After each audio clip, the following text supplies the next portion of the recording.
Suzanne takes you down to her place near the river.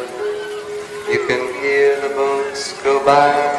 You can spend the night beside her. She's around here somewhere, somewhere here she's hid. Somewhere in a canal by Camden Town, underneath a bridge. That's where he said he put her bits and bobs straight after what he did. Every time I pass the lock I stop and wonder where she is. You see Suzanne was quite a looker, quite tasty for a high street hooker. She had a nice shape, nice ass, nice breasts, I guess that's why he took her. But then again, you know what blood, this guy was kinda mess. So Suzanne's death was probably more to do with torture than it was to do with sex. Nevertheless, he was a sick cunt, there ain't no doubt about that. His mental health was in a state, but no one really knew about that. Cause he lived alone, all on his own, and never spoke to neighbours. Plus the guys next door was never home, cause they was always out raving, which made it pretty convenient. Cause when it dished out penny weren't lenient. Still no one could hear her screaming when her blood started squirting on the ceiling and drying to the wall till the paint started peeling. And she's cut real bad and still breathing and begging him to stop, but he won't cause he's even it.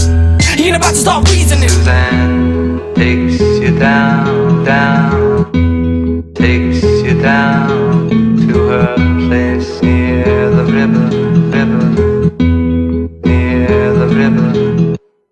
It's 10 o'clock on a Friday night. Susan don't know it, but soon she'll die. She's working the streets like she does every night, putting in punters left and right. She sees one guy, he says, hard, you wanna fuck? Only if the price is right. Suzanne says with a smile on her face. Screen goes blank, now they're back at his place. Back at his place, Suzanne takes off her clothes while he makes her a drink in the kitchen. That's what she's thinking when she hears metal objects clinking. Need any help, she says loud and clear. He don't answer her back. He's only in the next room, it's not like he can't hear. Why's it going on like that? Suzanne picks up a towel to cover her breasts and on, then goes and sees Wagwan. Suzanne screams, so shocked at what she's just seen. He's holding a knife in his eyes look broke. Sue makes a run for the door but it's locked. Slice, slice, slice, chop, chop, chop. Suzanne screaming, begging him to stop, but he won't stop, and he don't stop, not till she stops struggling. She's lying on the floor in a pool of blood. He goes in the other room to get something.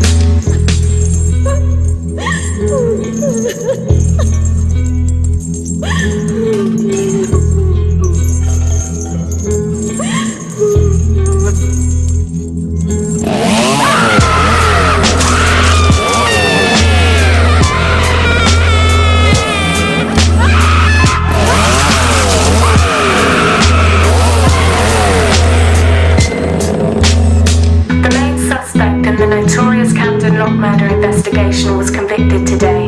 41-year-old dubbed the Camden Ripper faces life imprisonment after a jury convicted him guilty of all charges.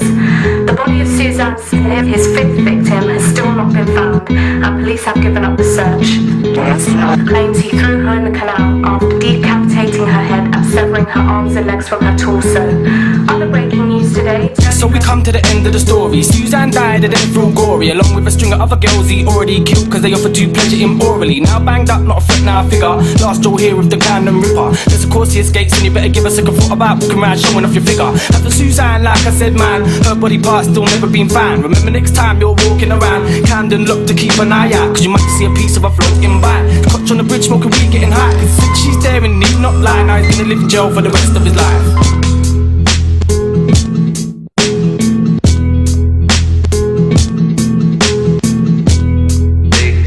Takes you down.